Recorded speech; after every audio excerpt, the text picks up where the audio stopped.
바이낸스가 코인 상장 후에 1년간 팀 물량을 매각하지 못하도록 하는 정책을 시행 중이라고 합니다. 이게 뭐가 문제냐면 알트코인 재단들이 국내 거래소로 코인을 들고 와서 아마도 던지기를 시작할 거예요. 자, 그럼 고스란히 그 물량을 우리 국내 투자분들이 받겠죠. 게다가 전 세계에서 우리나라만큼 출금이 잘 되는 거래소는 없습니다. 게다가 지금 김프 10% 가까이 되죠. 해외에 있는 재단 애들이 국내 거래소로 덤핑해서 10% 서비스까지 가져가면서 출금을 하고 있는 겁니다. 자, 바이낸스 코인 상장 후 팀 물량 1년간 못 판다. 한국 거래소의 매물 폭탄 우려. 자, 바이낸스 거래소에서 공지가 나왔는데 1년 동안 재단 물량을 못 팔게끔 재단 물량을 못 팔게끔 이렇게 정책을 시행 중이라고 합니다. 그래서 보시면은 일단 이게 지난해 말부터 좀 강화가 됐어요. 미국 정부한테 막 40 몇 억 달러 두드려 맞고 나니까 바이낸스도 이거 힘들겠다. 조금 이거를 클리프 기간이라고 합니다. 매도 못하게 하는 거. 재단이나 이런 그 본사 얘네들이 클리프 기간을 원래 6개월이었는데 요거를 1년으로 변경을 했습니다. 그러니까 바이낸스도 이제 조금 살아남아야지. 요런 마인드인 것 같아요. 음.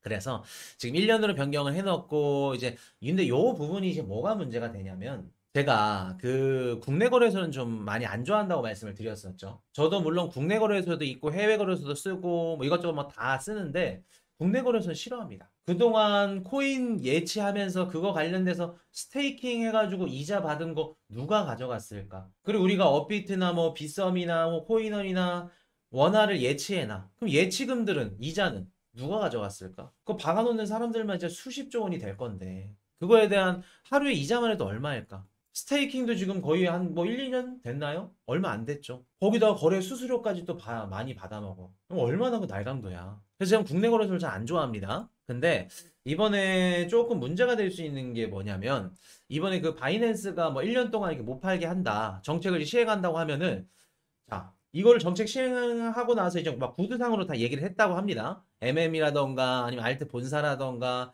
이런 이제 기업들한테 얘기를 했는데 그런 기업에서 이제 반발이 일어나죠. 야, 그럼 어떻게 하냐? 우리가 지금 당장 코인을 팔아가지고 그 돈으로 앞으로 개발도 해야 되고 직원도 구해야 되고 해야 되는데 니네들이 이렇게 막아놓으면 클리프 기간 1년 동안 하면 어떻게 파냐? 막 노발대발 하는 것 같아요. 자, 그러면 볼게요. 내가 알트코인 그 본사 대표야, CEO야. 어떻게 해서든 간에 팔아야 돼. 어디다 팔아야 될까? 직원도 구해야 되고 밥도 먹어야 되고 어떻게 보면 스타트업인데 시드라운드라던가 이런 투자도 하나도 못 받은 기업이야. 그러면 당연히 어떻게 해야 돼요? 던져야겠죠. 장애 OTC. 장애 OTC에서 할 수 없죠. 던져서 출금도 잘 돼야 돼. 그리고 프리미엄까지 서비스로 주면은 금상첨화겠죠. 근데 때마침 작년에 국내 거래소 USDT 마켓이 열렸네. 테더 마켓이 아이구야. 국내에 던질 가능성이 높겠죠. 국내에 던질 가능성. 최근에 중국인들이 한국의 부동산 미친 듯이 매수하고 있다. 그게 우연일까? 걔네들 중국에서 자금 어떻게 옮겼을까? 지금 중국 공안들이 막 눈에 불을 켜고 해외로 자금 이탈하는 거 러시들 막고 있는 건데 그거 어떻게 갔을까? 한국으로 왔을까?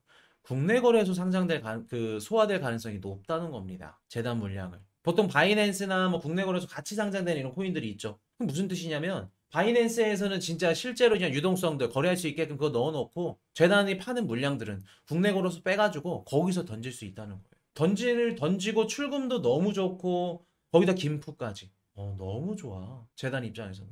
만타 네트워크라고 이번에 걸렸죠, 또. 팀 물량 또 개인 지갑으로 옮겨가지고 팔다가 걸렸습니다. 아주 웃겨요. 근데 제가, 우리가 그 지금 우리 코인이슈 방송 보시는 분들은 뭐 OKX 거래소를 메인으로 쓰고 있고 또 서브로 또 MEXC 쓰고 있죠. 두 가지. 제가 해외 거래소를 꼭 메인으로 하나는 사용을 할 줄 알아야 된다. 안 쓰셔도 되는데 언제든지 뺄 수는 있게끔 준비를 해 놓으셔야 된다. 라고 말씀을 드린 이유가 뭐냐면 우리가 이제 그 원리를 알고 계셔야 돼요. 구조를. 보통 우리가 막 그 업비트나 뭐 빗썸이나 이런 데 막 상장돼가지고 막 폭등하죠. 몇백 프로 막 상승하고 막 그 폭등하는 코인들. 걔네들이 사실은 이미 해외 거래소에서 다 폭등하고 끝나고 해외 투자자들 중에 마지막에 이제 물려있는 애들. 걔네들 탈출시킬 수 있는 경로가 어디냐면은 국내 거래소입니다. 그냥 걔네들이 한번 다 펌핑하고 폭등하고 국내 거래소 들어와서 다시 그거 설거지하는. 그래서 제가 그 싫어해요. 국내를. 근데 모르지 이거를. 아는 사람들만 알지. 국내 거래소에 봤는데 야 막 20% 30% 폭등해. 가자 그러고 있지. 이미 갔던 코인인데. 갔다가 두 바퀴 세 바퀴 다 돈 코인인데 모르지. 17년도 18년도 21년도까지도 그랬습니다. 지금은 조금 덜한데 그래도 지금은 똑같아요. 그럴 때문에 제가 국내 거래소를 많이 안 좋아합니다. 해외 거래소는 항상 한 개쯤은 쓸 수 있어야 되고, 그리고 상장 안 되어 있으면은 남들 막 수익 내고 막 돈 벌고 있는데 막 답답해. 그때 돼서 막 회원 가입하고 뭐 KYC 인증하고 뭐 어떻게 가입해 물어보고 있어. 언제? 1년, 2년 전부터 3년 전부터 하라고 했는데. 자, 만약에 지금 국내 거래소에서 이런 우리 정부도 문제고, 좀 문제가 뭐냐면 기관들이 일단 투자를 할 수가 없죠. 그렇기 때문에 이 지갑이 개인 지갑인지 기관 지갑인지 알 수가 없어요. 지갑의 주체가 누군지, 주인이 누군지. 자, 볼게요. 베이지님 멤버십 가입 감사드립니다. 박선철님 멤버십 업그레이드 감사드립니다. 자, 볼게요. 지금 지갑을 만약에 한 1000개, 2000개 쪼개가지고 소액으로 해가지고 싹 다 인출해버려. 잡을 수 있을까? 의심된다 그래서 그거 묶을 수 있을까? 개인 지갑인데. 묶을 수 없다는 겁니다. 그리고 그런 뭐 라이센스라던가 검증할 수 있는 판독기라던가 그런 시스템도 없어. 그럼 우리 입장에서는 김프 그냥 보내기만 하면 김프 10%야. 10%는 서비스, 그냥 서비스로 줘. 거기다가 어떻게 해요? 출금까지. 자, 한국이 지금 출금이 굉장히 잘 되죠. 뭐 하루에 뭐 1억씩 뭐 출금할 수 있고 뭐 이렇게 되는 것 같은데 전 세계 국가들이 다 출금을 이렇게 잘할 수 있는 게 아닙니다. 한국처럼 잘 되는 곳이 없어요. 많지 않아요. 그럴 때 외국인들 입장에서는 야, 꿀의 나라다. 꿀통이다. 그래서 국내로 들어오는 거야. 지금 김프가 거의 한 10% 가까이 차이가 나는데 9.67%죠. 비트코인 한 개에 해외 거래소랑 870만 원이 차이 납니다. 그러니까 우리는 비트코인 한 개 사면은 외국 애들은 880만 원 싸게 사고 우린 비싸게 사는 거예요. 이게 뭐야? 800만 원씩 누가 비싸게 주고 사?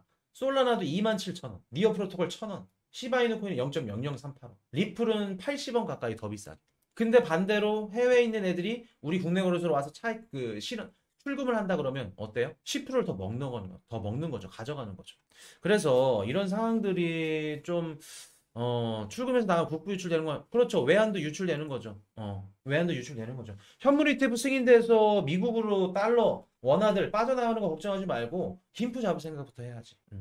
근데 이제 외국인들 한국 거래소 쓰지 못해요. 쓰지 못하는 걸로 알고 있죠. 계정 만들지도 못하는 거 알고 있죠. 트래블러 이후로. 진짜 만들지 못할까? 진짜 만들지 못할까? 자, 한 가지 여쭤볼게요. 중국인들이 코인 투자 하나요? 안 하나요?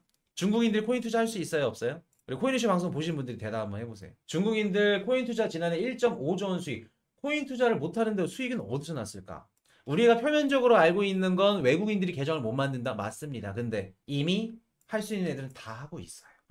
할 수 있습니다. 그렇기 때문에 이런 부분들이 굉장히 우리가 그래서 제가 말씀드렸던 것도 비트코인 가격이 영향을 주는 거. 우리 국내 거래소도 그렇고 비트코인 가격도 그렇고 뭐 1억이 넘는다, 1억 4백이 넘는다. 이런 부분들이 김프가 몇 프로 낀다. 그렇게 되면 국내 거래소에서 차익 실현이 나올 가능성이 굉장히 높다라는 말씀을 드렸었죠. 그래서 이런 부분들이 참 걱정도 되고 좋지는 않죠. 왜냐면 우리가 왜 그런 것들을 겪어야 돼. 그러니까 이렇게 방송에서 얘기를 안 드리면은 당연히 그냥 이렇게 주고 사는 거구나, 이 가격이구나 생각하실 거 아니야. 그래서 이런 부분들이 아마도 내년에는 많이 개선이 될 겁니다. 그래서 그 일로 인해서 우리가 갖고 있는 알트코인들이 많이 좀 힘들어질 거고, 그리고 증권사, 증권 플랫폼들이 우리 코인 시장으로 진입하게 되는 계기가 될 거라는 거. 그래서 우리가 지금 현실적으로 할 수 있는 거는 뭐 이거를 고쳐줄 수 없는데 뭐 김프나 이런 거 막을 수 없으니까 우리는 이제 그거를 역이용하는 거죠. 역이용해야죠. 뭐 김프 뭐 매매가 됐든 뭐 해외로 출금해서 김프가 좀 떨어질 때까지 기다리던 우리 코인이슈 그 울타리 안에서 이제 오래 계셨던 분들은 지금 상황에서 이제 어떻게 해야 될지 좀 이해가 되실 거야. 그래서 지금 보시면은 이 상황을 이용하는 사람과 이 상황을 당하는 사람과 이렇게 둘로 나뉘게 될 겁니다. 그래서 우리가 어쩔 수 없는 거 긍정적으로 생각을 하고, 그리고 우리가 그 비트코인 이제 국내 거래소 가격 기준에서 김프가 너무 높다 그러면 항상 조심하셔야 됩니다.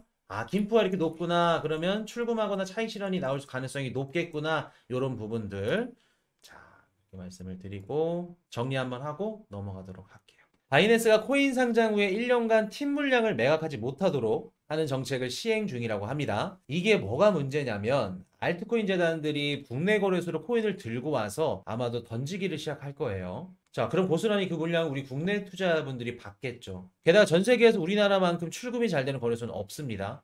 게다가 지금 김프 10% 가까이 되죠. 해외에 있는 재단 애들이 국내 거래소로 덤핑해서 10% 서비스까지 가져가면서 출금을 하고 있는 겁니다. Hey, I got a confession.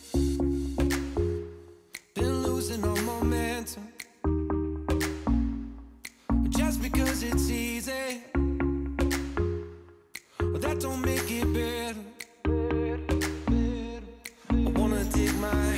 deep down in the dirt. Take a walk along the street if I'm feeling dessert. All of this convenience just doesn't work for me. I wanna play with fire, let me get hurt.